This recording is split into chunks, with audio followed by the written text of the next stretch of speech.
तो मेरे बेटा, आज हम निकालना क्या चाह रहे हैं? हम निकालना चाह रहे हैं ऐसा फॉर्मूला जिससे रोटेटिंग इलेक्ट्रॉन की ऑर्बिट की रेडियस निकाली जा सके, उसकी वेलोसिटी का पता चल जाए, काइनेटिक एनर्जी, पोटेंशियल एनर्जी वगैरह निकल जाए, टोटल एनर्जी निकल जाए, एंड सो ऑन। उनके फॉर्मूले निकालने हैं। तो ये टॉपिक कहलाता है application of Bohr model on hydrogen atom. हम लोग बोहर मॉडल का यूज करके हाइड्रोजन एटम या हाइड्रोजन लाइक एटम, हाइड्रोजन, कई बच्चे कहते हैं सर ये हाइड्रोजन लाइक एटम क्या होते हैं? मेरे बेटा, जिनके ऑर्बिट्स में टोटल मिला के सिर्फ एक ही इलेक्ट्रॉन हो, वो हाइड्रोजन लाइक हो जाते हैं। कई बच्चे कहेंगे तो वो तो सिर्फ अकेला हाइड्रोजन है जिसके आउटर ऑर्बिट में एक इलेक्ट्रॉन है। एक बात सोच, मान लो हीलियम में आउटर ऑर्बिट में 2 इलेक्ट्रॉन है, मैं एक निकाल दूं, आयनाइज कर दूं, He+ बना दूं, तो उसमें सिर्फ एक ही रह जाएगा ना।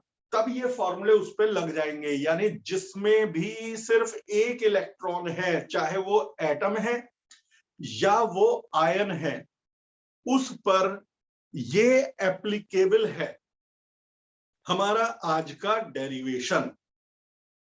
तो मेरे बेटा, रदरफोर्ड मॉडल, बोहर मॉडल, ये सब आपने केमिस्ट्री में खूब पढ़े होंगे। याद है वो Rutherford model, alpha particle scattering experiment, जिसमें अल्फा पार्टिकल की बम्बार्डमेंट करके गोल्ड फॉइल से स्कैटर कराया गया था और एटम के बारे में पता चला था।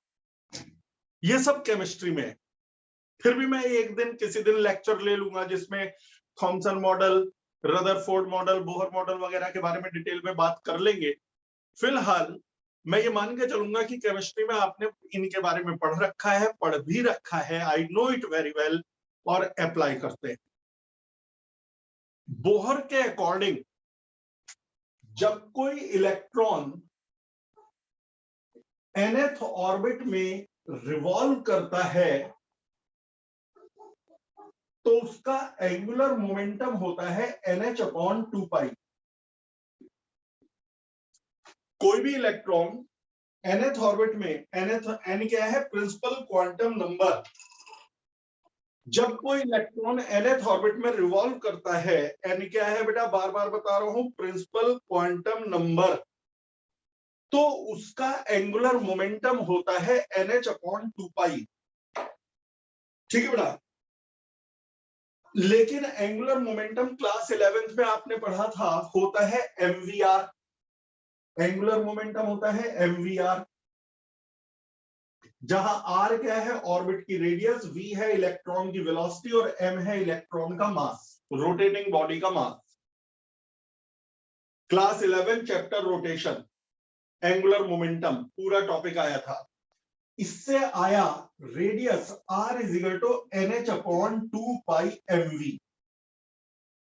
ये फॉर्मूला है रेडियस का, पहला फॉर्मूला, ऑर्बिट की रेडियस। लेकिन क्या ये कंप्लीट फॉर्मूला है? क्या मैं इस फॉर्मूले से ऑर्बिट की रेडियस निकाल सकता हूं? तो जवाब है नहीं। क्यों नहीं? क्यों नहीं? उसका जवाब है बेटा, मान लो n की वैल्यू गिवन है कि भाई थर्ड ऑर्बिट की रेडियस निकालो, तो n तो मालूम है या 5 है, देंगे तो है। वो यदि एग्जाम में न्यूमेरिकल देंगे तो ये तो बताएंगे कौन से ऑर्बिट में की रेडियस चाहिए, तो n तो बताएंगे। हर ऑर्बिट की रेडियस अलग है तो n तो गिवन होगा। h है प्लैंक कांस्टेंट, ये भी आप लोगों को नोन है, 6.6 × 10⁻34 जूल सेकेंड। पाई भी नोन है, मास ऑफ इलेक्ट्रॉन भी नोन है, लेकिन वेलोसिटी ऑफ इलेक्ट्रॉन तो पता नहीं। हमें क्या पता कौन से ऑर्बिट में इलेक्ट्रॉन की क्या वेलोसिटी होती है? जब तक वेलोसिटी नहीं पता होगी, रेडियस नहीं निकाल सकते। वेलोसिटी हमें पता नहीं है, तो यानी ये अधूरा फॉर्मूला है। हम ऐसा फॉर्मूला चाहते हैं जिससे सच में रेडियस निकाली जा सके। तो अब हम फिजिक्स का यूज करेंगे।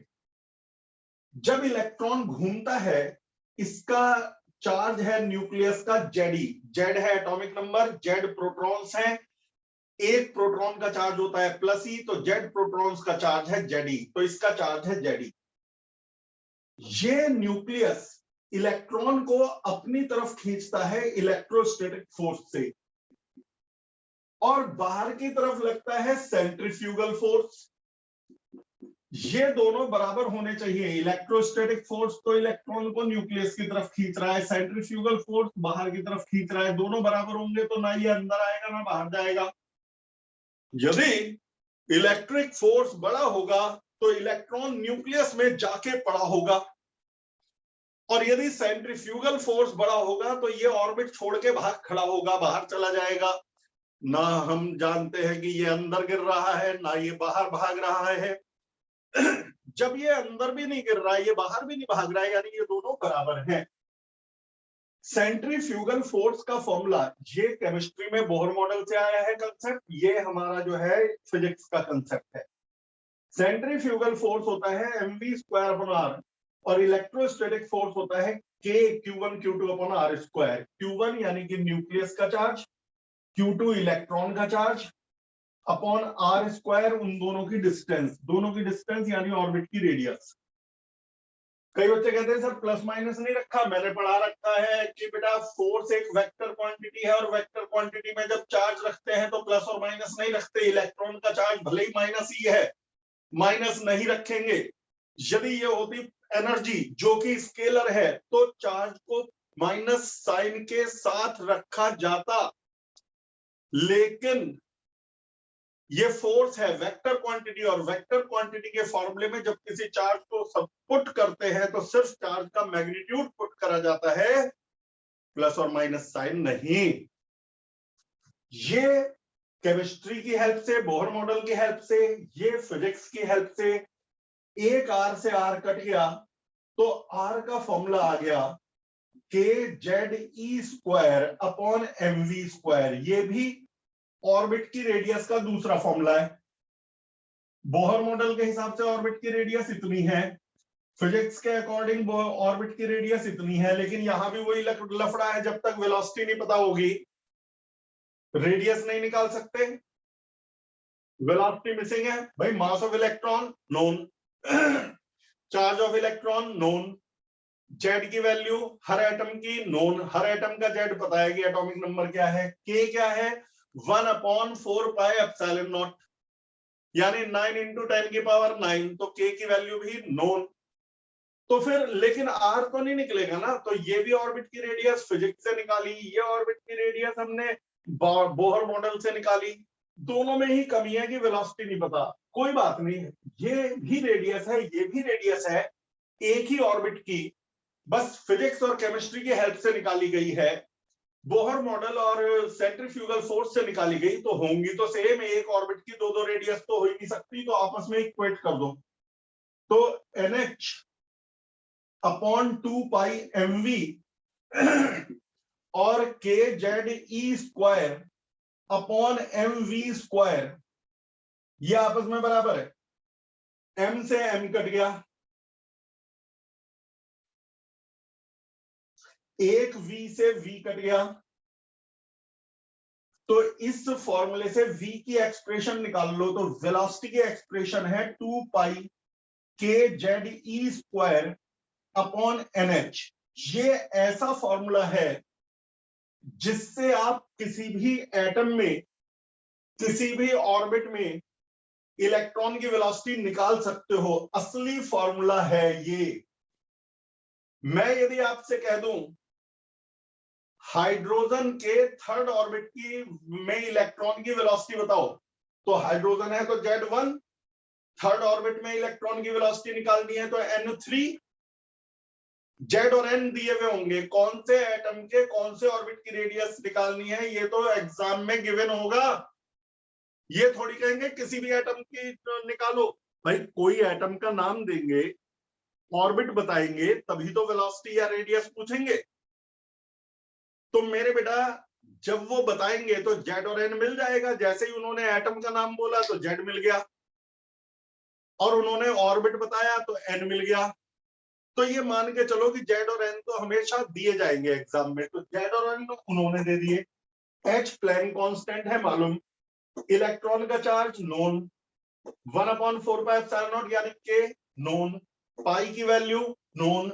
जब सब कुछ नोन है तो इलेक्ट्रॉन की वेलोसिटी आ जाएगी किसी भी ऑर्बिट में। ये फॉर्मूला ऐसा है कि हम इससे किसी भी ऑर्बिट में इलेक्ट्रॉन की वेलोसिटी निकाल सकते हैं। अब ये बताओ इन फॉर्मूलों में रेडियस निकालने में दिक्कत क्या थी? भैया रेडियस निकालने में दिक्कत ये थी कि वेलोसिटी नहीं पता थी। अब हम पे वेलोसिटी का फॉर्मूला है। अब ये वेलोसिटी का फॉर्मूला चाहे फर्स्ट में रख दो चाहे सेकंड में रख दो, एक ही आंसर आएगा ऑर्बिट की रेडियस का। सेकंड में यदि मैं ऑर्बिट की वेलोसिटी, इलेक्ट्रॉन की वेलोसिटी रखता हूं तो v स्क्वायर करना पड़ेगा, काम बढ़ जाएगा। तो मैं फर्स्ट वाले फॉर्मूले में रख रहा हूं, आपकी मर्जी, v की वैल्यू चाहे फर्स्ट फॉर्मूले में रखो या सेकंड में, r मिल जाएगा। मैं फर्स्ट में सिर्फ इसलिए रख रहा हूं कि स्क्वायर ना करना पड़े। तो रेडियस का फॉर्मूला क्या था? NH/2 पाई mv। मैंने v नहीं लिखा, v की जगह रखूंगा 2 पाई के जेड ई स्क्वायर अपॉन NH। तो वो अपॉन NH ऊपर चला गया। तो रेडियस का फॉर्मूला है n square h square upon 4 pi square m के Z E square.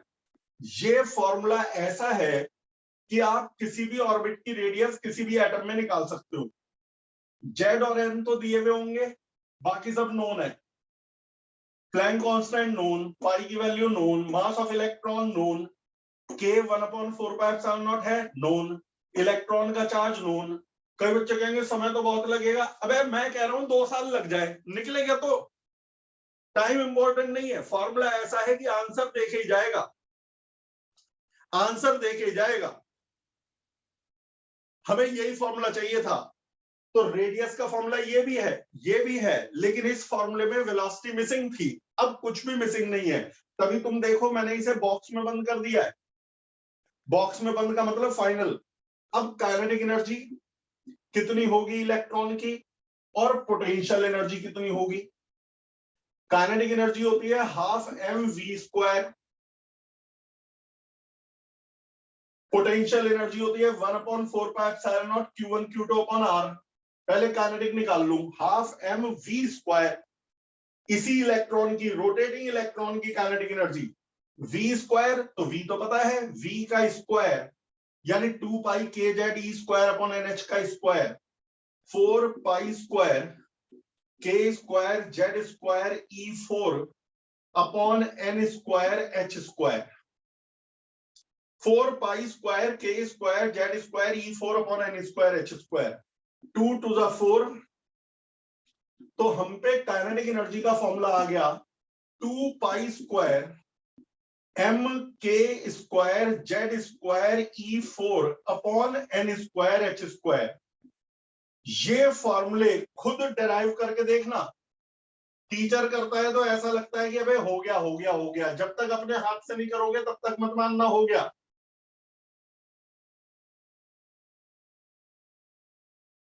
To pi square m k square Z square E4 upon n square h square. अच्छा जेड और n तो दिए हुए होंगे हमेशा, कौन से एटम में कौन से ऑर्बिट के लिए इलेक्ट्रॉन की काइनेटिक एनर्जी निकालनी है, जेड और n दिए हुए होंगे। पाई नोन, इलेक्ट्रॉन का मास नोन, के क्या है 1/4πε0 नोन, इलेक्ट्रॉन का charge known, Planck constant known. अब टाइम चाहे 2 मिनट लगे या 2 घंटे लगे या 2 महीने लगे, आंसर तो निकलेगा, काइनेटिक एनर्जी तो निकलेगी। पोटेंशियल एनर्जी, इस इलेक्ट्रॉन की पोटेंशियल एनर्जी होती है 1/4πε0 q1 q2 अपॉन r। 1/4πε0 को लिखूंगा मैं k, q1 यानी न्यूक्लियस का चार्ज Ze, q2 यानी इलेक्ट्रॉन का चार्ज -e अपॉन r। कई बच्चे कहेंगे पहले तो आपने इलेक्ट्रॉन के चार्ज को -e नहीं लिखा था, यहाँ पे -e क्यों लिख दिया? जो होशियार है वो नहीं पूछेगा, उसे पता है कि ये कैसे निकलेगा। पोटेंशियल एनर्जी स्केलर क्वांटिटी है, और यदि ये स्केलर क्वांटिटी है तो इलेक्ट्रॉन का चार्ज माइनस के साथ आएगा। फोर्स वेक्टर क्वांटिटी था, वेक्टर में चार्ज प्लस माइनस के बगैर आएगा। तो ये हो गया 1/4πε0 q1 q2 upon r। R की वैल्यू रख दूं ये वाली यहां पर, N square H square upon 4 pi square M K Z ई स्क्वायर, तो N square H square upon ऊपर चला गया 4 pi square M K Z ई स्क्वायर। सॉल्व करके पोटेंशियल एनर्जी का फॉर्मूला आ गया क्या, -4 पाई स्क्वायर एम के square Z square E 4 upon N square H square. ये पोटेंशियल एनर्जी का ऐसा फॉर्मूला है कि जिससे किसी भी एटम में किसी भी ऑर्बिट में इलेक्ट्रॉन की पोटेंशियल एनर्जी निकाली जा सकती है। काइनेटिक और पोटेंशियल में सिर्फ 2 और -4 का अंतर है, बाकी सब सेम है।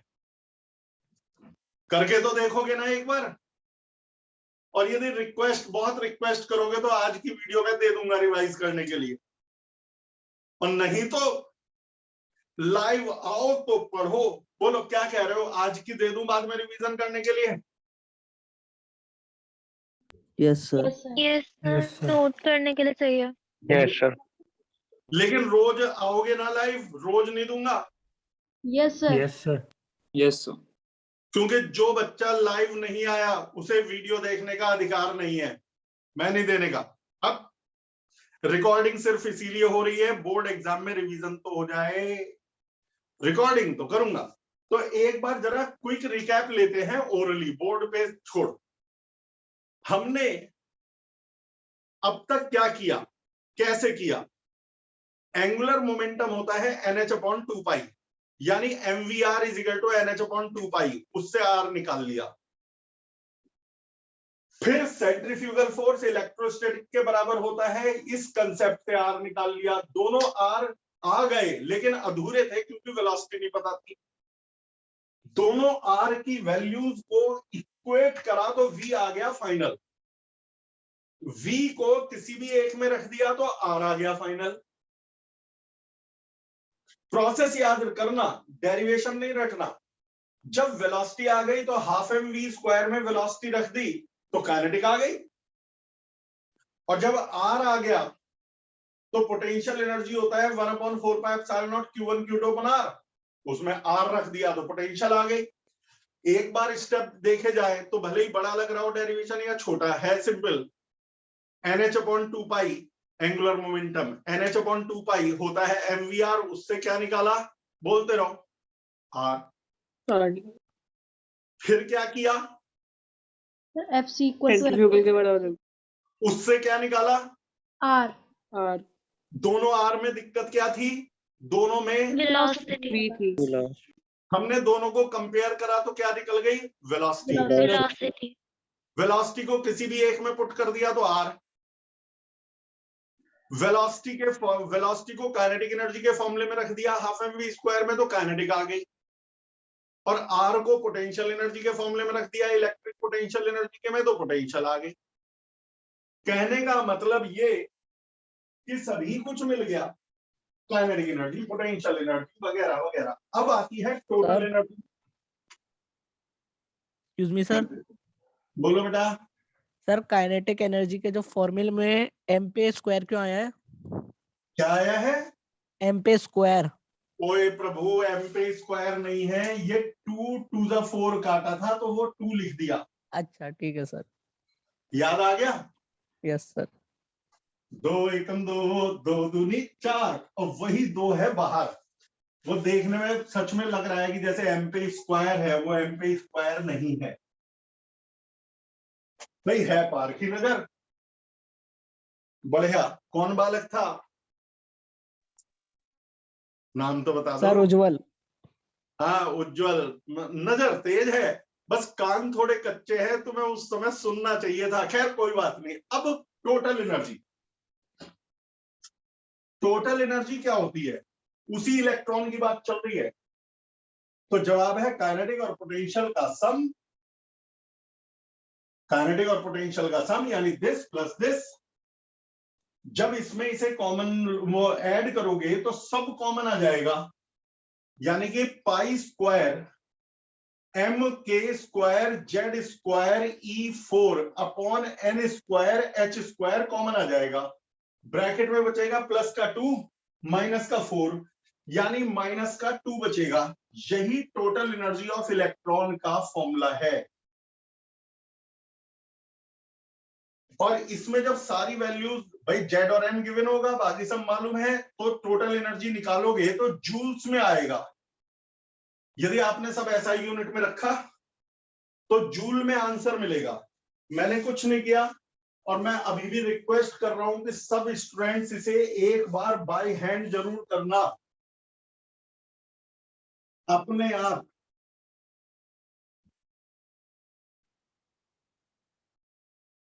अच्छा एक्सक्यूज मी सर। बोलो बेटा। सर एक बार आपने जो हाइड्रोजन लाइक एटम बताया था उसमें एक इलेक्ट्रॉन आउटरमोस्ट शेल में होना चाहिए या फिर टोटल में ही एक इलेक्ट्रॉन होना चाहिए? मतलब टोटल एक इलेक्ट्रॉन के लिए हाइड्रोजन लाइक टोटल एक, ओके सर। बाकी सब आयनाइज कर दो, सब निकाल दो उसमें। अच्छा अब अच्छा एग्जाम में यदि परफेक्ट हाइड्रोजन एटम के लिए डेरिवेशन पूछे तो शुरू से अब तक ऐसे ही करना, बस जेड को शुरू से 1 रख देना। हाइड्रोजन प्योर हाइड्रोजन के लिए तो जेड 1 है, तो पूरा डेरिवेशन एज इट इज करोगे, बस कहीं पे भी जेड नहीं होगा, हर जगह जेड 1 हो जाएगा। तो फिर ये डेरिवेशन हाइड्रोजन लाइक एटम का नहीं, हाइड्रोजन एटम का बन जाएगा। ठीक है बेटा, ये आ गया। अब इसके बाद आती है, इसे जगह को खाली छोड़ रहा हूं, ट्रांजिशन एनर्जी।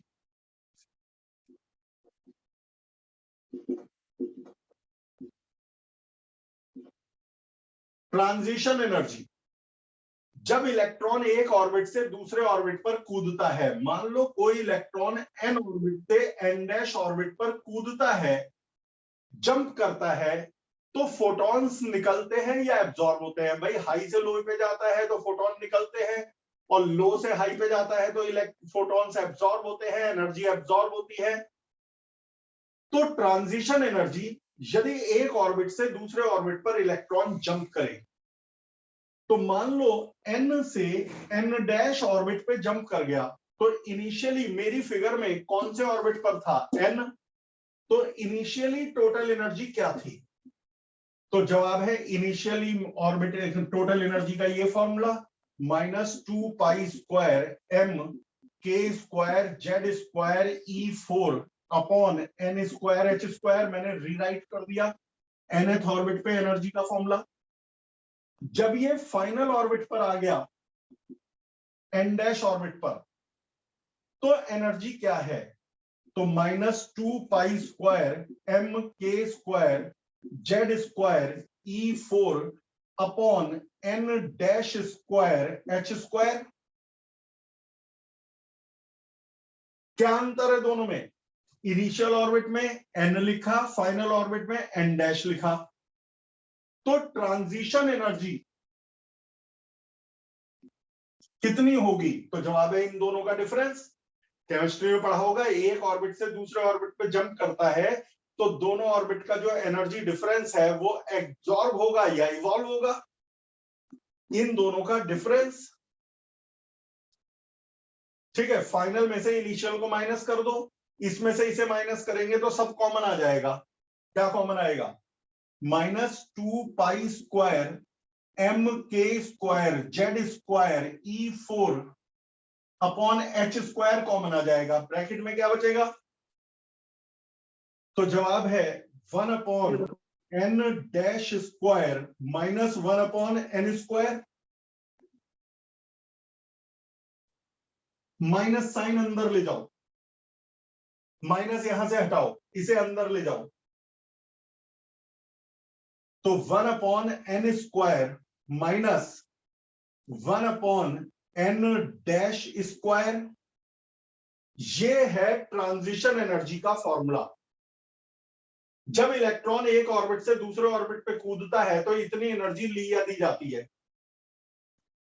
लेगा फोटोन के रूप में, देगा फोटोन के रूप में, यानी ट्रांजिशन एनर्जी और कुछ नहीं, फोटोन की एनर्जी है। फोटोन की एनर्जी यानी hc अपॉन लैम्डा।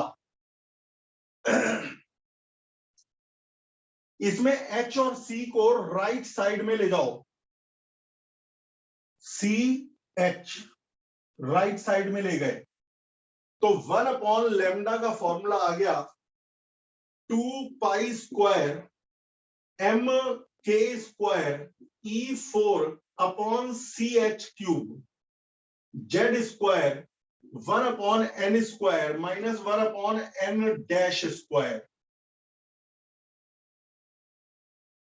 मैंने जान के Z अलग रखा, Z² को छोड़ के ये सब कांस्टेंट है। पाई कांस्टेंट, इलेक्ट्रॉन का मास कांस्टेंट, k है 1/4πε0, कांस्टेंट इलेक्ट्रॉन का charge, constant speed of light, constant Planck constant. इन सारे कांस्टेंट को रिडबर्ग ने ढूंढा था, इसीलिए इसे कहते हैं रिडबर्ग कांस्टेंट।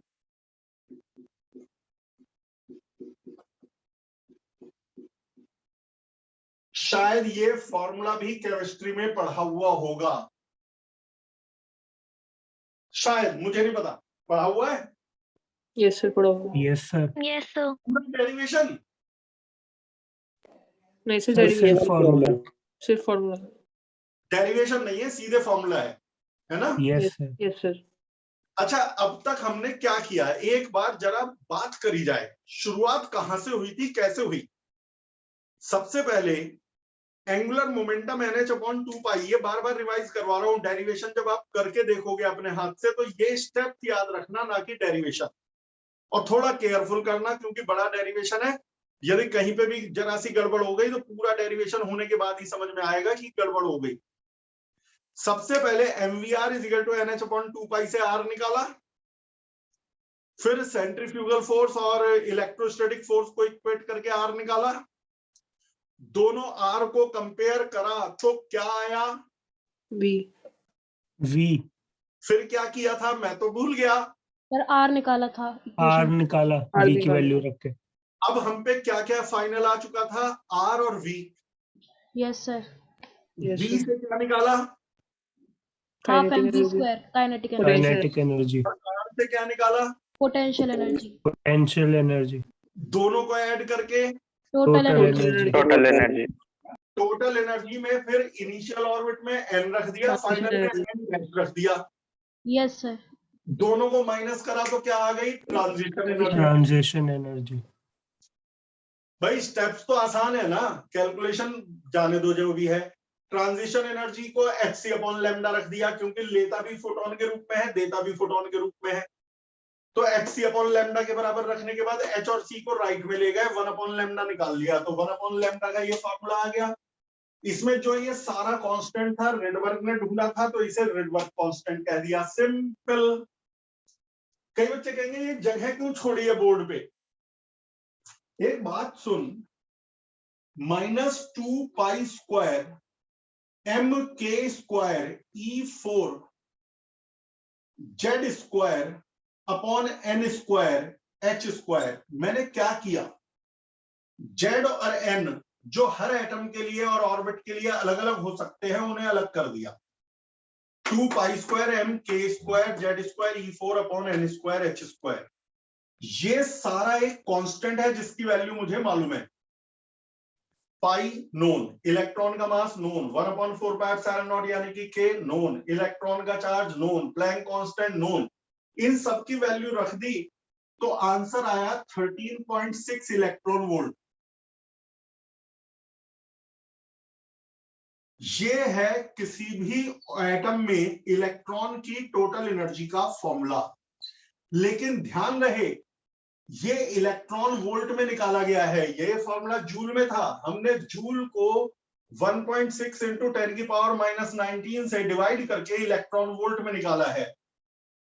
ये फॉर्मूला यदि याद है तो एग्जाम में बहुत काम आएगा, ये वाले से ज्यादा ये काम आएगा। कैसे, मैंने कहा हाइड्रोजन में थर्ड ऑर्बिट में इलेक्ट्रॉन की एनर्जी बताओ, तो हाइड्रोजन है तो Z की वैल्यू 1 और थर्ड ऑर्बिट है तो N की वैल्यू 3, इसे कैलकुलेट करके बड़े आसानी से आ जाएगा। यदि ये वाला लगाओगे तो बहुत कैलकुलेशन लंबी पड़ेगी, तो ये फॉर्मूला याद रखना। अच्छा, यदि मैं कहूं हाइड्रोजन है तो Z हो गया 1, तब एनर्जी का फॉर्मूला 13.6 ये फॉर्मूला गलत है क्या? ना, ये प्योर हाइड्रोजन का है, और जेड स्क्वायर लगा दो तो ये हाइड्रोजन लाइक एटम्स का है। मैंने तो एक लाइन में सारी कहानी क्लियर कर दी भैया, जिसमें भी जेड को 1 रख दो तो हाइड्रोजन का डेरिवेशन हो गया, और नहीं तो हाइड्रोजन लाइक एटम्स का।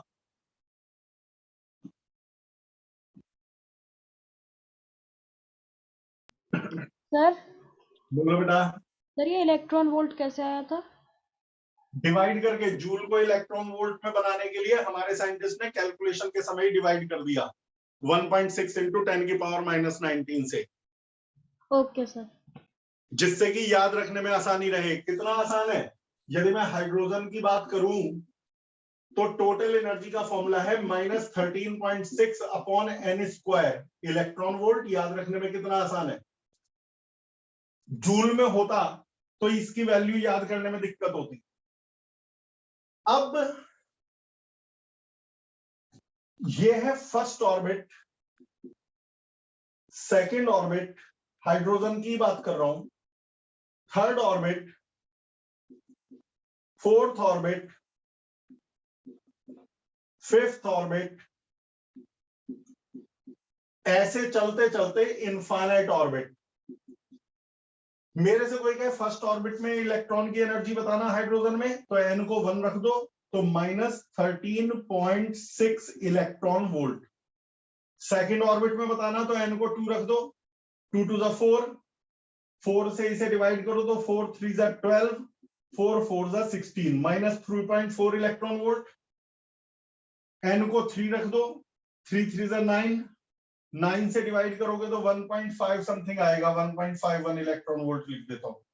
n को 4 रख दो, 4 4 जा 16, तो -0.85 के आसपास आएगा इलेक्ट्रॉन। जो भी आएगा 8584 वो तुम डिवाइड कर लेना, मेथड सिखा दिया। इसी तरह से इनफाइनाइट ऑर्बिट पे पूछे तो n को इनफाइनाइट रख दो तो एनर्जी 0 आएगी। तो इस तरह से आप किसी भी ऑर्बिट की एनर्जी निकाल सकते हो। मेरे बेटा, यदि मैं कहूं थर्ड से फर्स्ट ऑर्बिट पे इलेक्ट्रॉन कूदा, कितनी एनर्जी का फोटोन निकलेगा? तो थर्ड और फर्स्ट की एनर्जी का डिफरेंस ले लेना। फोर्थ से सेकंड पे कूदा, कितनी एनर्जी का फोटोन निकलेगा? दोनों एनर्जी का डिफरेंस ले लेना। फर्स्ट से फोर्थ पे गया, कौन सा फोटोन एब्जॉर्ब होगा? तो फर्स्ट और फोर्थ की एनर्जी का डिफरेंस ले लेना, आपको मिल जाएगा। तो इस तरह से आप किसी भी केस में फोटोन की एनर्जी निकाल सकते हो, कौन सी एब्जॉर्ब होगी, कौन सी इवॉल्व होगी। हायर से लोअर जाएगा तो भी एनर्जी का डिफरेंस लेना, लोअर से हायर जाएगा तो भी एनर्जी का डिफरेंस लेना। लेकिन हायर से लोअर जाएगा तो फोटोन इवॉल्व होगा, और लोअर से हायर जाएगा तो फोटोन एब्जॉर्ब होगा।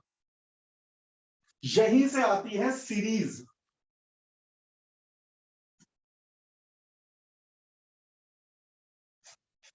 सीरीज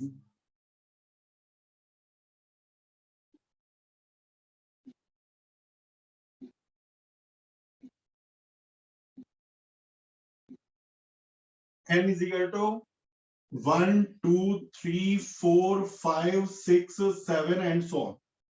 जब इलेक्ट्रॉन हायर ऑर्बिट से फर्स्ट ऑर्बिट पे आता है, चाहे सेकंड से फर्स्ट, थर्ड से फर्स्ट, फोर्थ से फर्स्ट, या किसी भी ऑर्बिट से, तो जो फोटोन निकलते हैं उसे कहते हैं लाइमन सीरीज। कौन सी सीरीज? लाइमन। और जब सेकंड ऑर्बिट पे आता है, चाहे थर्ड से सेकंड या फोर्थ से सेकंड या फिफ्थ से सेकंड या सिक्स से सेकंड, जो फोटोन निकलते हैं वो होते हैं बामर सीरीज। थर्ड पर आता है, हायर ऑर्बिट से थर्ड ऑर्बिट पर आता है, खुद ही बोल दो केमिस्ट्री का है, Pasteur. Paschen, PASCHEN, Paschen series. Fourth पर आता है सर ब्रैकेट। तो जो फोटोन निकलते हैं वो ब्रैकेट सीरीज। और फिफ्थ पर आता है हायर ऑर्बिट से, तो जो फोटोन निकलते हैं वो Pfund series. Pfund series. P silent है, फंड, FUND को फुंड नहीं बोलते, नहीं तो CUP को कुप बोला करो तब मैं मानूंगा। यदि आप CUP कप बोलते हो तो ठीक है, कुप बोलते हो तो गड़बड़ हो जाती है ना। तो ये फंड है इनका। Yes sir. FUND, fund series. अच्छा एक बार जल्दी जल्दी बता दो, हायर से फर्स्ट पे आया, सेकंड से फर्स्ट पे आया, सीरीज का नाम बोलना, सेकंड से फर्स्ट पे आया Lemon series. Oh, है sir, lemon. लाइमन। आए कहीं से भी, हायर से फर्स्ट पे आया तो वो लाइमन में है, लाइमन का फोटोन निकलेगा। सेवेंथ से थर्ड पे आया, Question. इसके बाद हायर से फिफ्थ पे आया, Fund series. Fund. फर्स्ट से थर्ड पर गया, Sir, past tense. Question. Lyman. मेरी बात जो मैं बोलने जा रहा हूं वो सुनो, तुमने नोटिस नहीं किया, मैं कह रहा हूं हायर से लोअर पर आए, तब तो ये नाम है, हायर से थर्ड पे आता तो फिर जिस पर आया उसका नाम दिया जाएगा, और लोअर से हायर पर गया तो जिससे चला, ये बात कई बार टीचर नहीं बताते, लोअर से हायर पर गया तो जहां से गया उसके अकॉर्डिंग नाम दिया जाएगा। ये बात अपने दिमाग में बिठा लो। मैं कहूं 10th से थर्ड पर आया, हायर से लोअर पर आया, तो जहां आया उससे नाम डिसाइड होगा। थर्ड पे आया ना, तो थर्ड से नाम डिसाइड होगा पार्षद। लेकिन फर्स्ट से थर्ड पर आया, लोअर से हायर पर आया, तो कहां आया मैटर नहीं करता, कहां से चला। फर्स्ट से चला ना, तो फर्स्ट वाले का रिलेशन है लाइमन से, तो लाइमन सीरीज का फोटोन एब्जॉर्ब होगा। ये बात क्लियर हो गई? Yes, sir. Yes, sir. यदि हायर से आएगा तो कौन डिसाइड करेगा नाम, इनिशियल ऑर्बिट या फाइनल? Sir, final. और Final. यदि लोअर से हायर पे गया, Lower. Initial. इनिशियल। समझ में आ गया?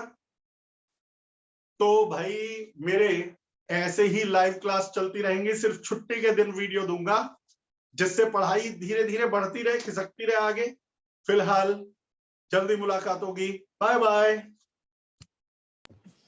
Thank you, sir. Thank you, sir.